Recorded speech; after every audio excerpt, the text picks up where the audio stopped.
हा मी निघतो. काय चाललंय? हे बघा मला पूर्णतः मान्य आहे.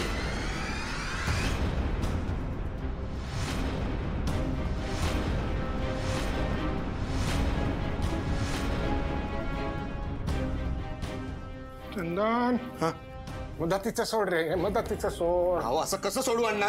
नाही दामू अण्णा, तुम्ही मला सांगा, तुम्ही एवढं करताय माझ्यासाठी, ती करू शकली नसती? एकदा यावंसं नाही म्हटलं तिला माझ्यासाठी? अरे ती अहो एक मिनिट दामू अण्णा, दिव्याने माझं कधीच काही ऐकलं नाही. तुम्ही तरी एकदा ऐकून घ्या. हो दामू अण्णा, येतंय रे, हे सगळं ऐकायला येत आहे. अहो काय आली अण्णा, तुम्ही ना मला खरंच बोलू नका.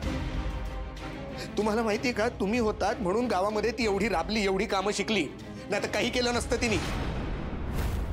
नाहीतर तिकडे त्या वस्तीत कधी इकडची गाडी तिकडे उचलून नाही ठेवली त्या बयानं. आणि मी काय काय नाही केलं त्या दिव्यासाठी. खिशात दमडी नसताना तिला महागड्या हॉटेलमध्ये घेऊन गेलो, फिरायला घेऊन गेलो, माझ्या लायकीपेक्षा जास्तीचे गिफ्ट आणून तिला दिले, आणि तिने काय केलं?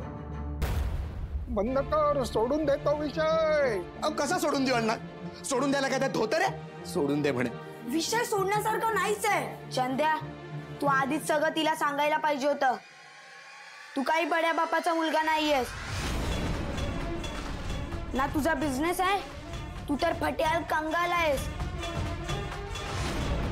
बाळा, माझ्या अंगठ्याच्या उंचीचा पण नाहीयेस तू, तरी पण सगळं विसरून तुझ्या पाया पडतो. बंद कर तुझा तो. नाही दामू अण्णा, बरोबर बोलतोय तो. तुम्हाला माहिती आहे दामू अण्णा, लोक प्रेमात अंधळी होतात. मी श्रीमंत झालो, वाटलं की पुढे कधीतरी जाऊन दिव्याला सांगेल की हे सगळं खोटं आहे, मी फार साधा माणूस आहे, मी कफल्लक माणूस आहे. जसा जसा विषय पुढे वाढत गेला तशा ह्याच्या डिमांड्सही वाढत गेल्या. डिमांड नाही, काय काय तुझ्यासमोर वाढून ठेवलंय त्याची कल्पना नाहीये तुला. नव्हतं माहित मला दामू अण्णा, खोटं बोललो मी, चूक झाली माझ्याकडनं, माहितीये. पण भीती वाटली हो की खरं बोललो आणि ती मला सोडून गेली तर. अण्णा, दिव्यावर मी खरं प्रेम केलं होतं, पण दिव्याचं ना फक्त पैशांवर प्रेम होतं, फक्त पैशांवर. अण्णा तुम्ही मला सांगा, आयुष्यात बाकी सगळी सोंग करता येतात हो, पैशाचं सोंग करता येतं का? साला काय काय नाही केलं मी हिच्यासाठी.